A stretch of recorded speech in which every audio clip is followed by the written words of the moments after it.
morning, everyone.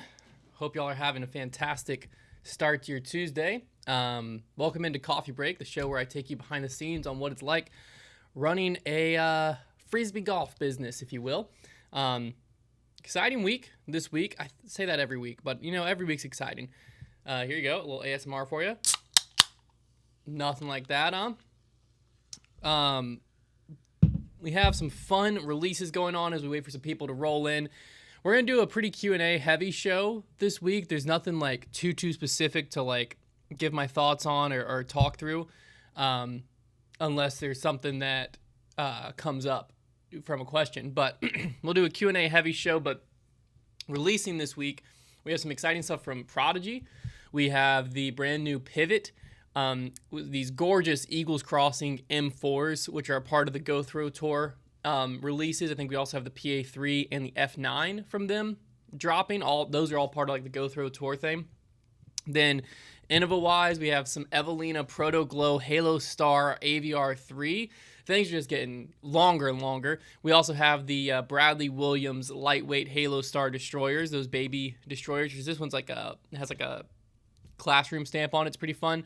I believe the Climo discs released this week, which is fun. So Climo disc online release.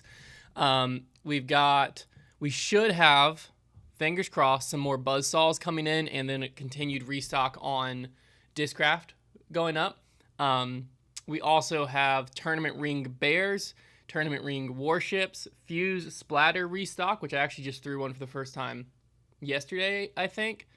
It was yesterday. Great flyer. Awesome run of fuses. And we'll have a restock on the Diamond. So, as always, so much going on over on the site. If you want to stay up to date with all of that, be sure to download our app. We tend to put out notifications, push notifications. Oh, confirmation, buzzsaws are here, so they'll be up this week. We send out push notifications all throughout the week on our app. You just search Foundation Disc Golf in the App Store. You get in on that. And you could also check out, if you're not already, subscribe to our email list and texts. We also send those updates as the weeks or as stuff hits the site. So fun stuff there. Yeah, not a lot going on as far as I'm trying to think of anything to kind of give you behind the scenes sneak peeks on. We got a lot of fun stuff coming. We are working on, as you probably saw, the vote go up on Foundation's Instagram for the Aceathon disc this year. That'll be coming in the midsummer, July-ish. That's a good question. John Summer wants to know when we're getting our Discraft Tour Series. The order's in, so I don't know exactly when we will get them, but I believe, I could be thinking of something else, but I believe it is, the rule on it is once we get them, we can put them up. Excuse me. So hopefully very soon. But yeah, we should be getting them up. Soon. But you probably saw the Aceathon decision. We had the poll. It seems like a Buzz SS, so now we're working with Discraft to find out the plastic on that. Trevor and I actually had a meeting yesterday, or talked yesterday afternoon, because we were just trying to figure out, quantities and all that fun stuff. We had a meeting yesterday afternoon to figure out what the giveaway for the winner of this year's Aceathon is, and we landed on something crazy. It was actually an idea we had for a video, and we were like, hold up, what if we just tied it into the Aceathon? So I'm not going to steal any thunder of it, because once, probably June hits, we'll start the marketing of that. But the winner of this is going to get one of the best, in my opinion, one of the best prizes that's ever been given away in disc golf. Is it not? You can't really call it a prize. It's more than that. But we're super excited for this. Like I said, it was a video idea originally, and then we were like, hold up, we're already trying to do this video idea that kind of involves a giveaway of some type. What if we just mesh it with the Aceathon? So you're gonna want to be a part of that. That'll be happening in probably like July. And then there should be a poll going up soon for y'all to vote on who you want to come back for the Impostor Disc Golf reality series. Because we're going to be shooting season 2 this summer. And so we're going to bring back some cast members. So we'll do cast member announcements kind of as we get closer to filming and to release. But we're going to be bringing back some cast members, but we also want y'all's vote on who who should come back. So be looking out on Foundation's Instagram for that vote to be going up soon. And then we'll bring in some new cast members. We have a list of people that is our like dream list, and we'll see if we'll be able to get them. Oh man, nothing hits quite like that. Element was a sponsor of our channel at one point. I don't know if they have an ongoing brand deal with them coming up or anything like that. I really hope we do, because these cans of sparkling electric, I don't know if our code still works. I think it was like Code Foundation. I don't know if it still works or not, but these things are unreal. So good. I drank one literally every morning. Gives you 1,000 milligrams of sodium after a run. Nothing like it. And this one tastes like Sprite. It's so good. Oh man. Okay. Let me pull up. I got some questions from Instagram, from my Instagram story post, and so I'm gonna answer some of these while I wait for y'all to start throwing in some questions. I already see some questions coming in, but oh, this is a good one about him. Oh, 1 second. Instagram, am I still there? I got a phone call. Whenever I get a phone call, let me actually text. That was my wife. So let me text her and tell her, sorry, I'm live. But Instagram, can y'all still hear me? Because sometimes when I get a phone call on Instagram, it just screws up everything. Hopefully y'all can still hear me. But anyways, so there's a good question about Impostor. Can we do more of an intro on who these guys are next time, or an Instagram post with each player, where they're coming from, rating, etc.? Yes. So let me actually address this first, because I don't think this is going to like spoil anything with Impostor. But so I talked about this a little bit post our Impostor series last year. But basically the plan last year was we were worried about how would our audience react to a reality type series. So the goal last year was to basically take the series and take as much reality showness out of it to have as much disc golf as possible, because then we knew each video would be a good standalone video. We knew they would perform well, and it would give us a gauge onto what people thought of a reality type series in disc golf. Now that we have that feedback, and the show went incredible, way better, honestly, than we expected. Now that we have that feedback, this year, we're going to step up the reality side, meaning it's still going to be very disc golf centric. It's going to be very much, every episode is going to be probably 90% disc golf still. But we're willing to make the episodes a little bit longer to add in more context of who the people are, let people get tied to the storylines, treat it more as a series instead of just individual videos, which is a pretty anti-modern day YouTube thing to do. But I think we're really excited about it. And so sometimes it's worth not just playing the YouTube game when it's something that you're excited about and clearly our audience is excited about. So we're going to lean a little bit more into the reality side this year. And I think that I think it's going to be awesome. We've been having a few meetings about just general ideas for it, some things we're going to add in that I think this is going to be, in my opinion, the best content we've ever produced. Obviously, we're still months away from filming, and 6 months away from release date. But yeah, I'm very, very excited. Very excited. So, okay, questions from Instagram really quick. Nate Hyde said, I just got back into running again thanks to you. Awesome. Welcome, Nate. Welcome back. Do you stretch before or after runs? So I stretch before runs, and every run I start easy. So I kind of treat that as part of my warm-up. So if it's an easy run, I'm just running easy all the way through. But like this morning was a threshold run. And so my first 10 minutes were at a really easy pace. And actually, I like slowly, for a threshold run, I kind of try to slowly increase pace a little bit as I get into the end of the easy part, just to get my legs moving. And then obviously I did the work and then a cool down. So I stretch before. I do some stagnant stretching, which I know is not the best, and then a little bit of dynamic stretching. After runs, I'm actually not that good about. You definitely should stretch after runs, but for some reason, I just don't really do it. I need to do it more. I'm not good about cooling down or stretching. So, yeah. S. Burke 89 said, how is Atlas doing as a company? I never see anyone with the back. I think it must be regional. Atlas overall is doing great. honestly, we could be doing even better if we could keep more of them in stock. But it's we cash flow pretty much everything at Foundation and at Atlas, so we don't go into we've went into debt for inventory like once ever. That's not something we try to do. So that just means that we slow growth, but we do it so that we never have to have stress of owing people money. But the company overall is doing great. I think that, it's going to be an interesting challenge this year because we work with a manufacturing partner in China.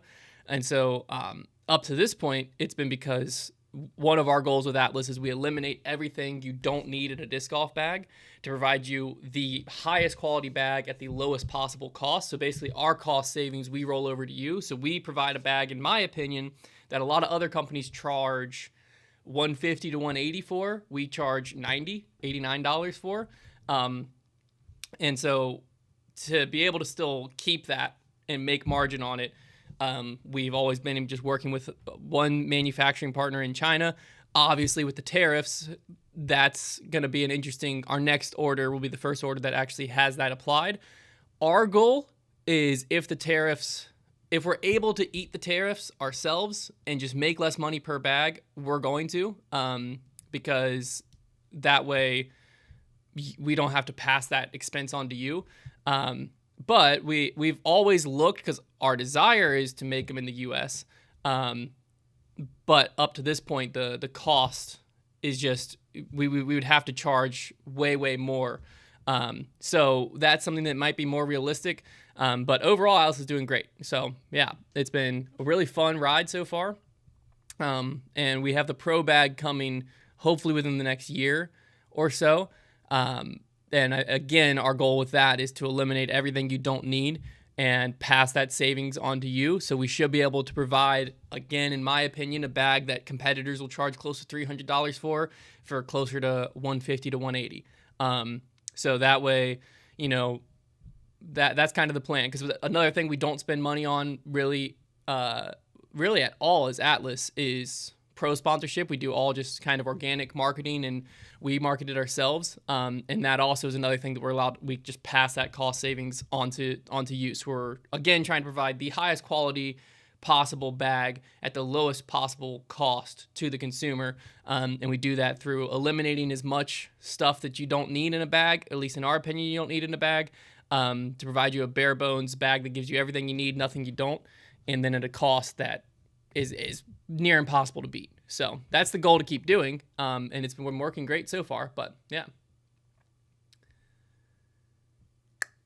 Jamie16 Disc Golf said, random question. Yesterday I got a notification you guys are sending me a giveaway that I don't know what it is. Verify that's actually from our real account, Jamie. Sometimes there's stuff I'm not privy to, as far as like maybe someone did a giveaway that I okayed like months ago and I just didn't realize. But that sounds like something where we've had this happen before, where there's like duplicate accounts of us that say you want to give away. And yeah. So I would just make sure that's actually from our account before you give them any information or pay for shipping or anything like that. That sounds like it could be a scam. But if it's from our actual account, if you click on the account and it takes you straight to us, or if it's from a @foundationdiscs.com email, then I'm in the wrong. You probably did win something. So, but just verify that. It's from your website.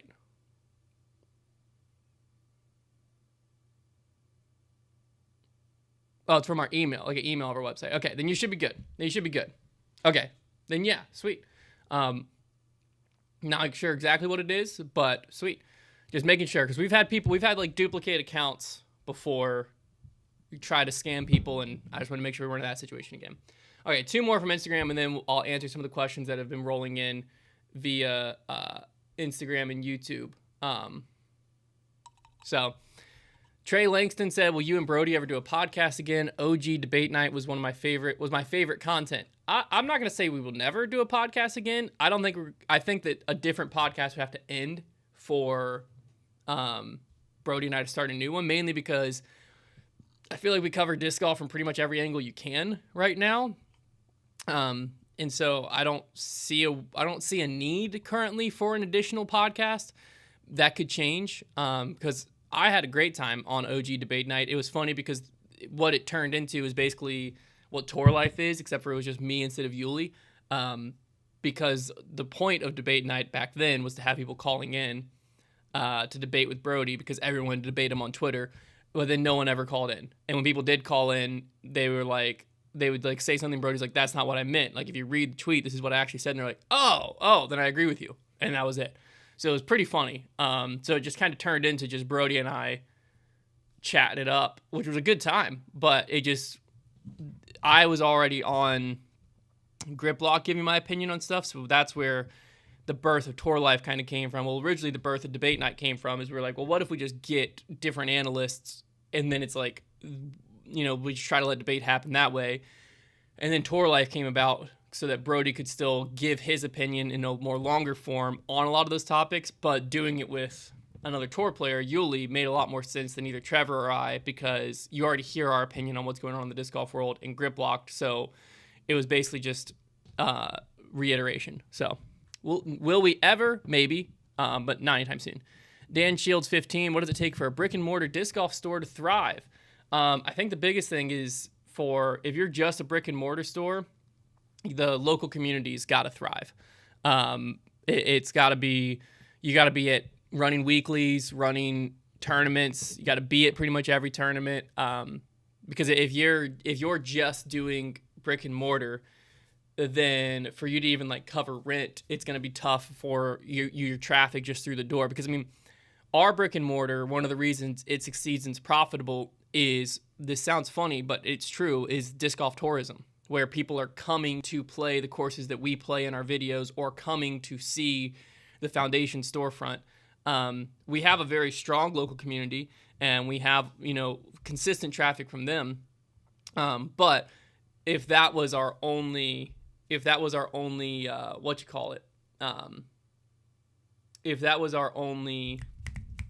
source of revenue, was just the in-person sale from the local community, it wouldn't really be sustainable. Just because if you're in a big populated area, then maybe, but then chances are you kind of already have a store there, like a Dallas, Charlotte, I'm sure on the West Coast or something to succeed. So really the biggest thing that you got to do is you got to diversify. And so if you're just doing one in-person store, then you got to be vending at all the local tournaments within an hour radius of you. You got to be running tournaments yourself. You got to be hosting putting leagues. You got to be all of that. That's what it takes to survive and thrive as a brick and mortar store, in my opinion. All right, we'll get some questions here. From Instagram, Foo2112 said, the Amazing Race video you did was excellent. Are you planning to do it again with other content creators with some adjustments so that tasks are achievable in a short amount of time? We are definitely going to do the Amazing Race video again. Probably not anytime super soon, but we definitely want to do it again. The tasks is a very interesting thing, because like it's so tough of if you look at all of the challenges that we did for the Amazing Race, they were all close to being perfect. Like, even the ones that got failed, they were doable, they were achievable. It's just like for the Camp Hideaway one, I hit a 60-footer. So like if I missed that, we very easily could have failed it. And then Trevor and Connor had those same putts that if they hit, we would have both been done in a very short period of time. So it's like, by making that easier, you still, A, don't guarantee they get done, but B, I don't know if it actually makes the video better. It's a very fine line. Because even the hole 3 at Peaksview is one of the ones we both failed, right? Where you had to hit chains. And Trevor had that one that was within a centimeter of hitting the chains, right? So it's like, so many of the ones that got failed were right there. So if anything, one thing we could do is take out the time limits to a certain extent. And I don't know. We'll have a lot more planning that goes into it again. I think adding more teams also drastically changes that video, because what happened here is if we succeeded a challenge quick and Connor and Trevor failed, or vice versa, then it just created this giant gap. Whereas if you have 4 teams, chances are that giant gap's not going to happen. The chances are it's not going to be one team birdies hole 16 at Camp Hideaway and the other 3 teams don't. So there will be a gap between first and fourth, but the storyline would start to be between first and second or second and third or whatever. There's a better chance of it being a lot more close with that if you have more teams. So I think that's probably more the route to go, is not so much make the tasks easier and more achievable, but more so just increase the playing field. But obviously doing that also makes it a bigger undertaking filming and editing wise. So a lot to balance. Our focus right now is on the Impostor reality series is our next big thing. So we're going to get through the filming of that, and then we'll start to think about, like, when do we bring the Amazing Race back? Who do we add in? Do we do it here? Do we do it down in Charlotte or Dallas or something? Where do we do it? That'll be our next thing after that. So, okay.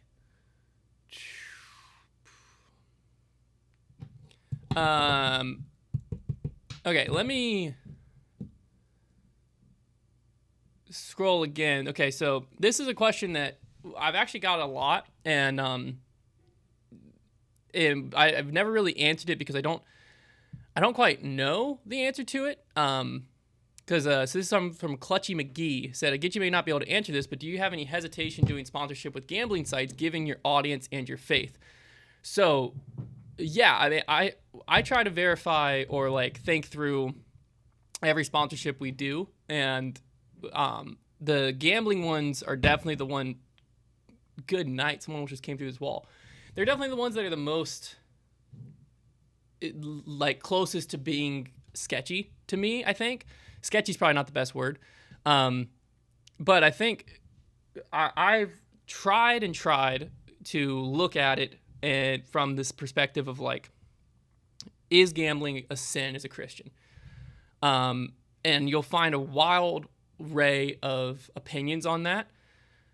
How I view it is that gambling in and of itself in the Bible is never a sin that I've seen. I'm very open-minded to if someone can show me where it is, please, by all means. But I've looked into it because I want to also verify myself, and I think that it's more the heart, right? The heart behind it. And I think the big thing of it is sports betting can be addicting for people. And so that's where I think a lot of people have the strong opinions on it, because how I've always used it, and how everyone at Foundation who's ever used it is, you have the Super Bowl coming and we put $5 on the game to pick whatever team we're rooting for. And now it makes the Super Bowl more enjoyable. And it's a viewing of, I am paying $5 to make the Super Bowl more enjoyable. If I end up winning $10 from that, sick. But now it just gives me skin in the game where I'm basically paying to make something more enjoyable. And that's how I've always viewed it. And so that's where I've personally never struggled with it. And when you look at, the addiction side, well, then you have to start questioning everything. Because there's people whose lives are ruined by going into credit card debt for buying. So then am I in the wrong for running a retail business, right? Because now I'm promoting discs that are tempting to buy, that if someone's spending money they don't have to buy things they don't need, will still lead them down a road that leads to destruction, right? And so we've talked about this internally pretty extensively. And where I think if there ever was one that was, something we said no to, this would be the next one. But at this current moment, no, we're okay. And like I said, it's mainly just because of that, because I think when we're looking at it, I think it has to be careful on how we promote it and trying to be clear of use this as just a way to enjoy watching live disc golf more to a certain extent, or whatever. But if you are risking more than you have on the thought that you're going to get rich quick, that's a sin anywhere. Same thing with investing in the stock market. If you're risking money you don't have to buy GameStop and AMC and stuff like that, or leveraging, trading on margin and stuff like that and risking, that's just, you're gambling there too. It's just you're in the wrong. And that's my opinion. And so it's a very controversial thing, I think. And it's definitely, like I said, it's something I'm very open to. I'm not going to say that what my view on it currently is 100% right and everyone else is 100% wrong, because I'm still relatively new to studying it and trying to figure it out. It's just something where like I said, I have, for the national championship or national or NCAA tournament, I'll throw some money on Duke or something, right? Or for a big golf tournament that me and all my buddies are going to be watching together. It just is a way that I view of spending money to make it enjoyable, more enjoyable. Again, I think if you have the view of, I'm going to game the system, I'm going to spend $10 because it's going to make me $1,500. Well, there's a reason gambling companies are very rich, because you're not going to do that. The house always wins. So if you're ever going into it viewing, I'm going to win, and you got to be only using money that you're willing to lose. And that's where it gets very tricky. But like I said, well, so does everything. So I don't know. I don't want to ever justify it, and I also don't want to ever cause someone else to struggle. And that's where I think the big question mark around it comes in. And so I'm not going to act like I have it all figured out, because I don't. It's something that, why I haven't ever really talked about it is because I don't really know the answer. And still looking into it and trying to figure it out. So is it something that we'll probably do forever? I don't know. Is it something that we'll do right now? Right now, yeah, I think. I don't know. So, but yeah, it's definitely one of the more questionable ones, I think, that we're always looking at, but yeah. Are we going to make any more Adidas Foundation hats? Probably not, Nathaniel. Mainly, so this has been an interesting thing within disc golf that we've kind of found is, so when we first got into the disc golf apparel world, you go all gun-ho, right? You're like, oh, because this is how YouTube works, this is how the influencing works, right? Is you build a brand, and one of the easiest ways to monetize that brand is apparel. And so to us, we were like, oh, nah dip, Sherlock, here we go. And we did our first drop was the Dark Claw drop, and that actually went pretty well. And then the second release was more just foundation focused, and that didn't go well. And so that was when we kind of started like, whoa, because then we just had hoodies stuck on our shelves for years. No, I'm not even kidding. Like by the end, it was mainly just like niche sizes. Like we had a bunch of smalls and stuff, but still there was hoodies that were from like the one Black Friday, like 2 Black Fridays later, we still had them somehow. And so the apparel, what we have found is where the struggle is that other sports and stuff doesn't struggle with is this shirt I'm wearing, for instance, I believe is on our site for $25, somewhere in there. It might be 27, might be 21, but it's somewhere in there, right? And we do it print on demand, which means we don't make a lot of money on it because it's print. When you order, it goes to a third-party thing that prints it specifically for you, meaning we don't have any overhead with apparel. And so, but what the tough part is this hat or this shirt being $25 means you could buy at least one premium disc, maybe even a premium disc and a baseline, right? But I think that's the tough part is like when you're doing golf apparel, well, I could buy one driver, or I could buy 4 polos, or I could buy 10 hats, right? Whereas in disc golf, it's like for that Adidas hat, we had to sell them for like over $30, I believe. And so now you're looking at when people are looking to buy it, it's like I could buy 2 premium discs or 1 foundation hat. And I could be wrong on that's how people perceive it. Maybe our brand just doesn't have much weight. But that just makes apparel hard to move. So the Adidas hat was basically how that ended up being or becoming a thing is we wanted to run more of our performance hats, the like trucker performance hats, and the company we work with to produce those, they were on back order, so they weren't going to be here in time for Worlds. So we wanted to find another hat that was comparable to have at the World Championships, and I was like, hey, you know what? Years later, let's test the name brand thing. And let's just see, because Adidas hats are going to be more expensive, but they also should be, in my opinion, they're pretty close to the same quality, but with the name, they give a feel of a little bit higher quality. So let's see, can we charge a higher price tag for that? And so we took them to Worlds, and we sold them online, and the answer was pretty much no. We sold them eventually, but it wasn't like they sold out instantly, and we ordered very limited amount, because it's not again, I think in disc golf, it's just one of the things that is so great about disc golf and attracts so much of us to it is the low barrier to entry. It's cheap to play, right? You don't have to spend a lot of money on equipment or anything like that.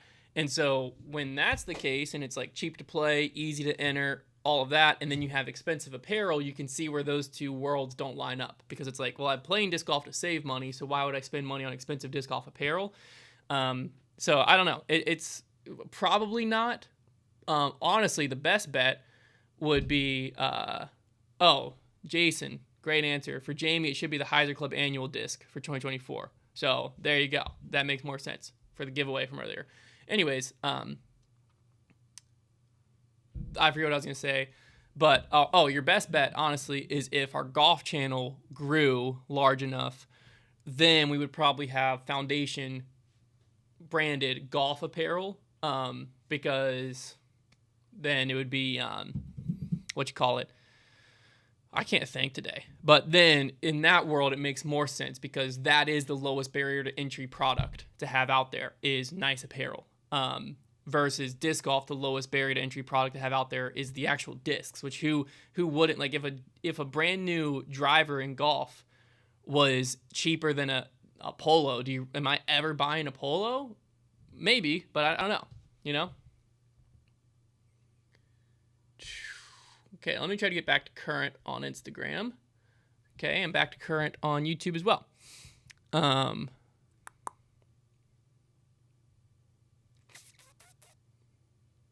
Charles Steele said, Hunter, thoughts about doing an annual YouTube Manufacturer Cup series? Maybe you guys build a bracket for all the manufacturers, and you and Trevor compete with different companies each video.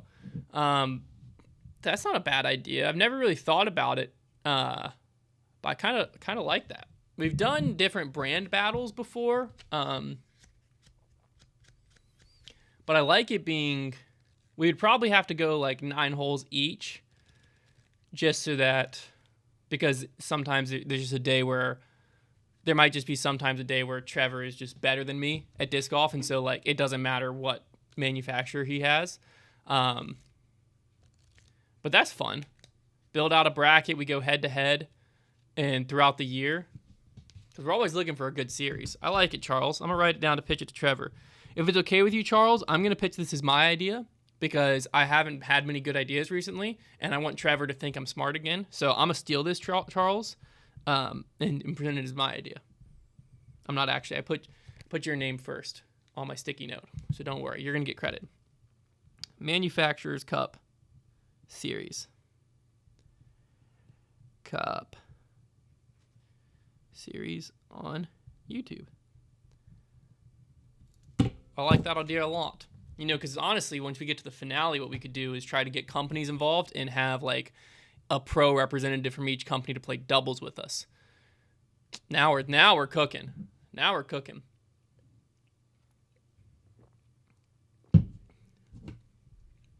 Oh, John York said, my buddies and I got a big laugh when he was last videos where I got a shout out. This is the mom guy from MCL. That's so funny. So that's great. Viper Duck said, how do you carry your phone and keys when running? Great question. So I keep my keys separate, which shout out Ridge, another, I think former, I don't think we're currently doing anything with Ridge, so I don't know if we have any codes currently, but they were a sponsor of our channel, and so they have this like key fob that keeps all my keys nice and neat. Only reason I even have this on is it's just, I got this dog tag when my wife and I started dating way back in the day, with our original dating anniversary, 2012, coming up on 13 years this year. How about it? And so I keep that on there, but it keeps my keys nice and small. And so if I'm running from my house back to my house, I just put this in. Pretty much every pair of running shorts has some type of hidden pocket, whether it's on the inside, whether it's like in the spandex or like a back pocket, whatever, some type of zipper pocket, something. Put that in there. And then if I'm running on a trail, I'll leave these in my car and do the same thing with my car key. And just put my car key in my shorts. So that's how I carry my keys. And then most people think I'm crazy for this, but I've just always done it for years now. I just hold my phone. I just hold it in my right hand. That way I can change music. I can respond to text or an email while I'm running if I need to. Just hold it. That's what I do. I'll switch it between my right and left hand. Sometimes if my right hand gets tired, I'll switch it over to my left hand. But my left hand has my watch on it, so it feels like pretty balanced. But yeah, even for my marathon, just held it. Most people think I'm crazy for that. Most people have like an arm thing they put it on, or sometimes there's pockets on like your short, on like in the spandex you can put it in. But I've always just held it. Call me crazy, but that's just what I do.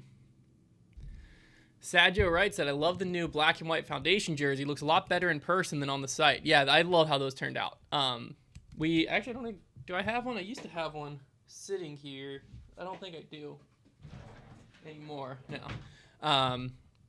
But those were actually, so years ago we ran a like blade polo, and we had a black one and the gold one. I think we ran both of them, and they sold pretty well. So then with all the like new jerseys that disc golf's been doing, we brought those back, and those have actually been selling pretty well. So those we made ourselves. Well, we worked with a company local in Kentucky, I think technically, but in America, to sublimate those for us, and then we have them on hand.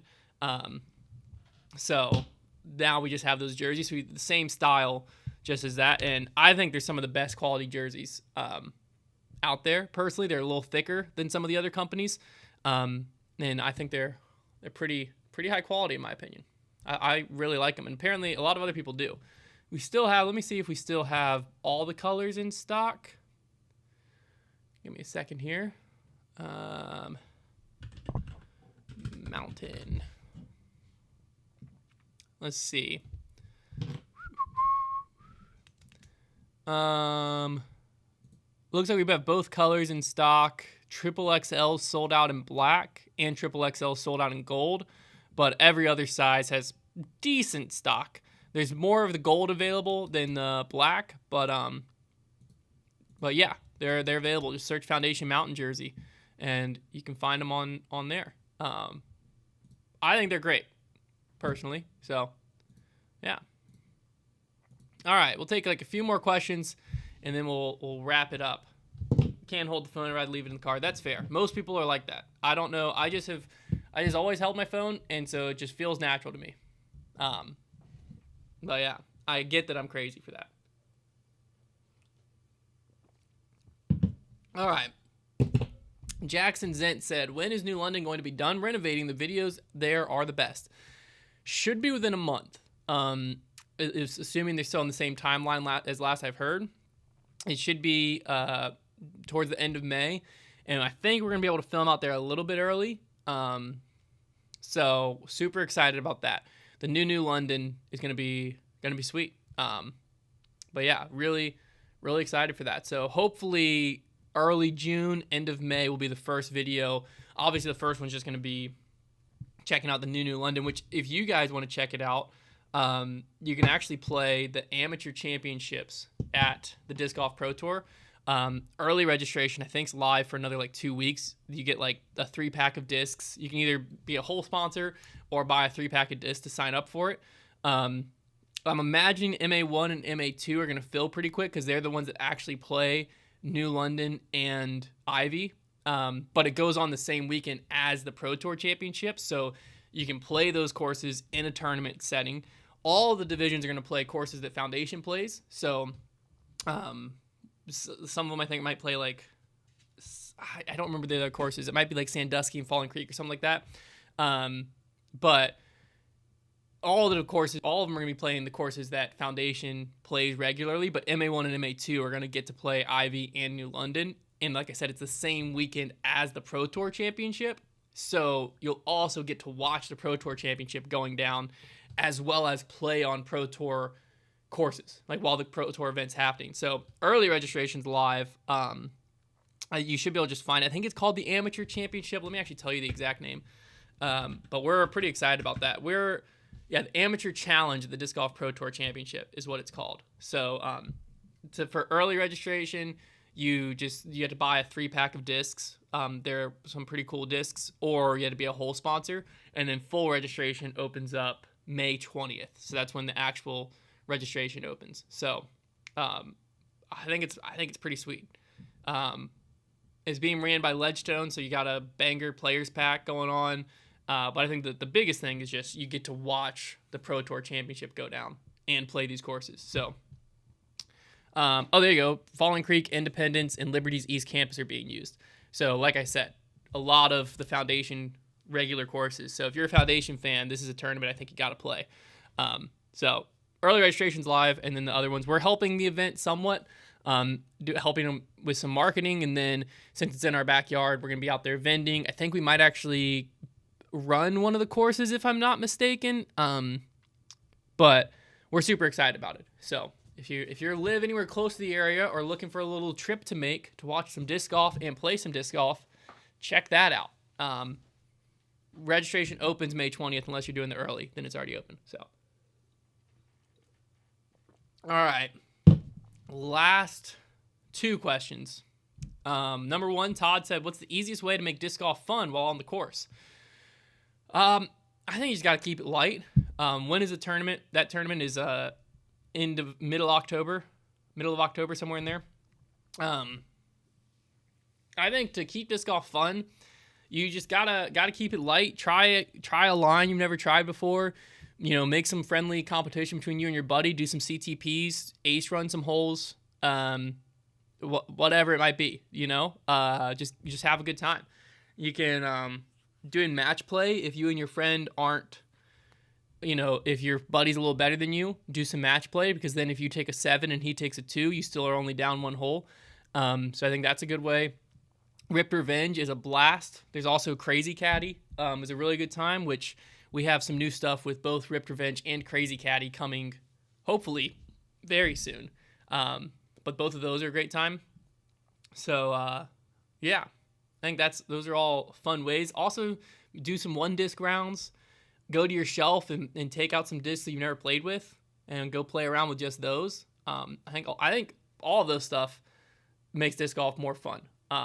But it depends on what you do for fun, because some people just want to be super serious. So let's see. And then Steve McFly said, love the day in the life video on Instagram. Any more of those coming? Yeah, I'm going to try to do maybe like one a week, because it seemed like people really enjoyed them. It was easy to do and kind of give you more behind the scenes on, what it looks like to work at Foundation. Because I think a lot of people are always curious about that, of like, what do we actually do day to day? Because obviously we film a lot of content and stuff, but what else goes on? I think most people are more just, people get confused sometimes that we like actually have, like, I got actual work stuff to do, whether it be marketing, running payroll, all that fun stuff. Because all you ever see is content. So a lot of people just think, oh, we just show up, shoot some content, and go home. Which there are some days like that. Like Thursday, we're driving down to Raleigh for Bogey Row Battles, and we're just going to drive down to Raleigh, shoot some content, eat some food, and come home. And that'll be that work day. And, that is like when you had a field day, or whatever called, what did you do in school when you went on like a field trip? It's like a field trip day. But most weeks and most days, you got some boring work mixed into the content side. So, all right, hopefully you enjoyed. Check out all the fun new releases going on at foundationdisc.com this weekend. We also have some sweet content coming out this week as well. And then you also have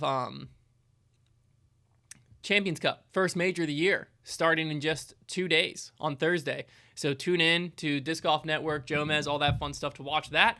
And we'll talk to you about it on Monday. We'll also have a preview show come out tomorrow for it. So check out all of that, and we'll talk to you again soon. Appreciate y'all.